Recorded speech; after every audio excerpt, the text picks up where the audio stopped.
Video ini bukan endorsement, tidak didanai oleh pihak manapun, dan tidak disponsori oleh siapapun, serta tidak dipaksa oleh pihak manapun. Video ini dibuat murni agar diskusi, dinamika, serta dialektika berbangsa, bernegara, dan berkehidupan sosial kita berjalan sebagaimana negara demokrasi seharusnya. Bahwa perbedaan pendapat itu adalah wajar, kritik itu tanda sayang, masukan itu tanda peduli. Apalagi ketika semua itu disampaikan dengan cara yang baik, logika yang tepat, data yang akurat, maka bukan gak mungkin justru menambah referensi berpikir dan perspektif kita dalam memaknai setiap peristiwa. So, buat teman-teman, baik yang setuju maupun tidak dengan aksi demo mahasiswa 11 April 2022 kemarin, please tonton video ini sampai habis agar informasi yang didapat tidak setengah-setengah.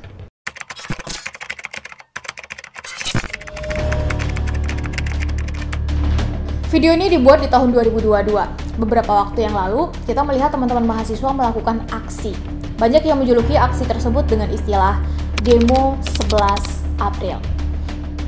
Well, awalnya Sri dan tim sudah mengurungkan diri untuk membahas isu ini secara khusus di sebuah video.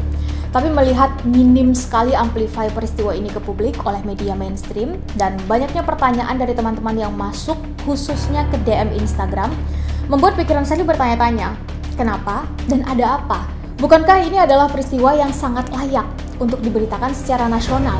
Terlebih, terjadi bukan hanya di satu tempat, melainkan masif terjadi di wilayah atau provinsi lain di Indonesia. Alih-alih memberitakan demo 11 April dengan mengundang dan memberi ruang kepada teman-teman mahasiswa untuk menyampaikan apa yang menjadi tuntutan mereka kepada pemerintah secara publik, justru yang naik malah berita Bang Ade Armando yang babak belur dipukuli massa aksi yang terjadi justru setelah demo mahasiswa itu resmi selesai pada sekitar pukul 3 sore. Akhirnya Seni dan tim mencoba mengumpulkan pertanyaan-pertanyaan yang masuk, dan lewat video ini kita bakal jawab dan bahas tentang demo 11 April 2022. Shout out untuk semua pertanyaan yang masuk, tapi lewat video ini, Shirley dan tim hanya akan membahas 6 pertanyaan yang paling banyak teman-teman tanyakan. Khususnya teman-teman yang bertanya lewat akun @Sarlianavita dan @Sarlianavita2. Teruntuk teman-teman yang belum follow, silahkan follow dulu akunnya supaya bisa ngasih masukan pertanyaan saat kita ngebahas peristiwa di Ada Peristiwa selanjutnya. Karena satu peristiwa, kita bisa punya banyak perspektif. Dari satu peristiwa, kita belajar berpikir kritis. Dan dari satu peristiwa, kita menjadi lebih dinamis dan demokratis.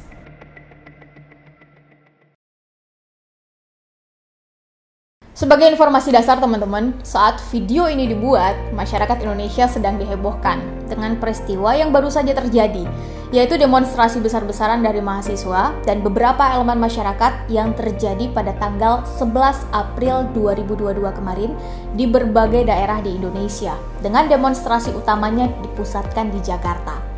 Ini bukan demonstrasi yang tiba-tiba atau ujuk-ujuk, karena sebetulnya sudah diawali dengan beberapa demonstrasi pembuka beberapa hari sebelumnya. Sebagian kita tentu bingung, kenapa demonstrasi secara berkelanjutan dan semakin membesar ini bisa terjadi?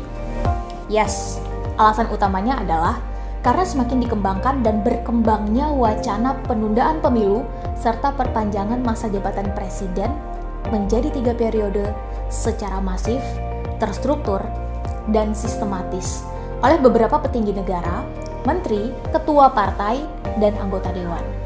Ditambah lagi dengan manuver politis dari Asosiasi Perangkat Desa atau APDESI yang secara terang-terangan mendukung wacana penundaan pemilu dan presiden 3 periode ini.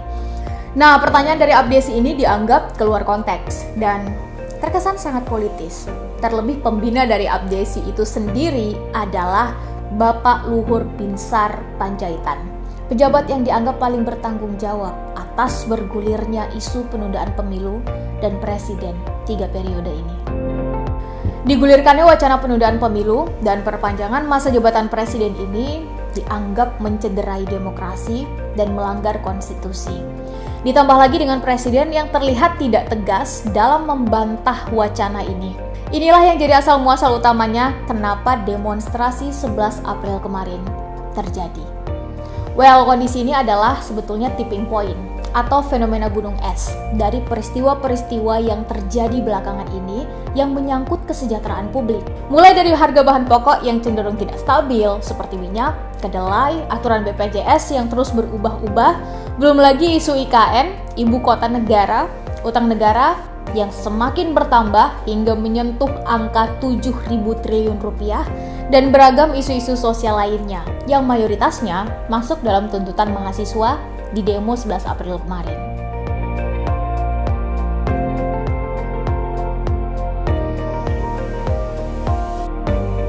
Lantas critical question selanjutnya adalah, apa isi tuntutan mahasiswa dalam demo 11 April 2022 kemarin? Tuntutan dan aspirasi yang disuarakan oleh mahasiswa sangat banyak teman-teman, dan bisa dibilang sangat variatif, tergantung di daerah mana demonstrasi itu diadakan. Namun secara nasional, itu sebetulnya bisa disederhanakan menjadi 6 poin utama tuntutan. Tuntutan yang pertama adalah mahasiswa menuntut Presiden Joko Widodo bersikap tegas, menolak dan memberikan pernyataan terhadap penundaan pemilu 2024 atau masa jabatan 3 periode, karena sangat jelas mengkhianati konstitusi. Tuntutan yang kedua, mahasiswa mendesak Presiden Joko Widodo untuk menunda dan mengkaji ulang Undang-Undang IKN termasuk semua pasal-pasal yang bermasalah, serta dampak yang ditimbulkan dari aspek lingkungan, hukum, sosial, ekologi, dan kebencanaan. Yang ketiga, mahasiswa meminta pemerintah menstabilkan harga dan ketersediaan kebutuhan pokok di masyarakat. Yang keempat, mahasiswa meminta Presiden Joko Widodo mengusut tuntas mafia minyak goreng serta mengevaluasi kinerja menteri terkait. Tuntutan yang kelima, mahasiswa meminta pemerintah menyelesaikan berbagai konflik agraria yang terjadi di Indonesia. Keenam, mahasiswa meminta presiden dan wakil presiden berkomitmen penuh dalam menuntaskan janji-janji kampanye di sisa masa jabatan. Jadi teman-teman, kalau ada isu-isu atau meme yang mengatakan bahwa mahasiswa menuntut dan meminta Presiden Joko Widodo mundur, itu adalah hoax. Dan mari mulai double check, berpikir kritis, logis, gunakan akal sehat kita dalam mencerna informasi, khususnya yang beredar di internet dan sosial media. Agar kita, khususnya anak muda, gak gampang terpancing emosi, tidak gampang diadu domba, dan yang paling penting, ini upaya kita untuk meningkatkan literasi Indonesia. Karena cara terbaik memberantas hoax adalah dengan cerdaskan manusianya, abaikan berita bohongnya, dan ciptakan konten pembandingnya.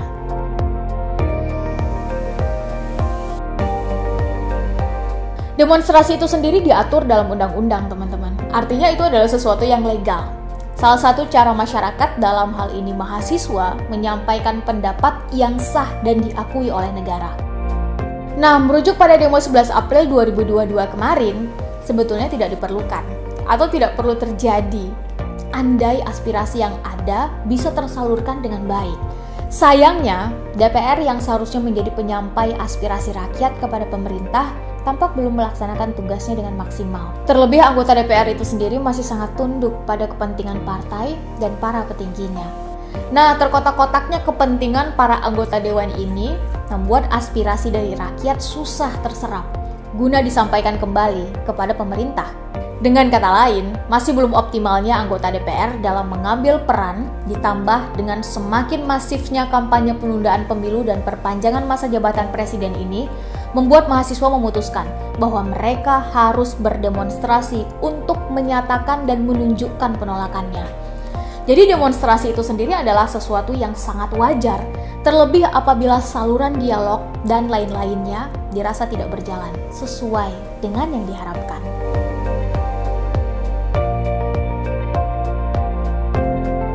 Jelas bisa. Syaratnya tidak ada lagi pihak-pihak yang menggulirkan wacana-wacana melawan konstitusi, seperti penundaan pemilu, perpanjangan masa jabatan presiden. Pihak-pihak yang menggulirkan isu dan wacana itulah sebetulnya yang paling bertanggung jawab atas terjadinya demonstrasi 11 April 2022 kemarin. Sebagai masyarakat, tentu kita berharap yang terbaik untuk negeri tercinta ini. Kita menghargai berdemonstrasi, karena itu memang haknya sebagai warga negara yang dilindungi konstitusi. Hanya saja, dalam pelaksanaannya, kita juga berharap berlangsung dengan baik dan damai. Berharap yang menyampaikan aspirasi lewat demonstrasi melakukannya dengan cara yang baik dan benar. Dan yang paling penting, kita juga berharap pemerintah juga menyikapinya dengan baik dan benar.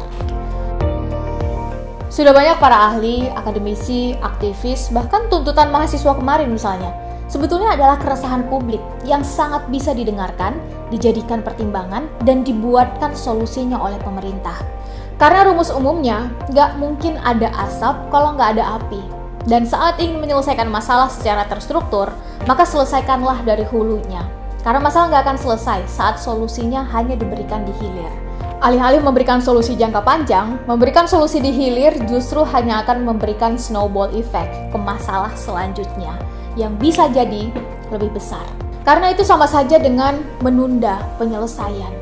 Nah, lewat video ini, Sarli dan tim meng-highlight 3 rekomendasi solusi atas riak masalah yang tengah terjadi di publik.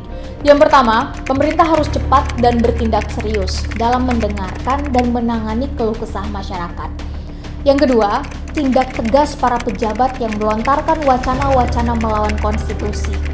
Sudah saatnya pemerintah dan negara benar-benar melihat dan mendengar apa yang dikeluh kesahkan oleh masyarakat.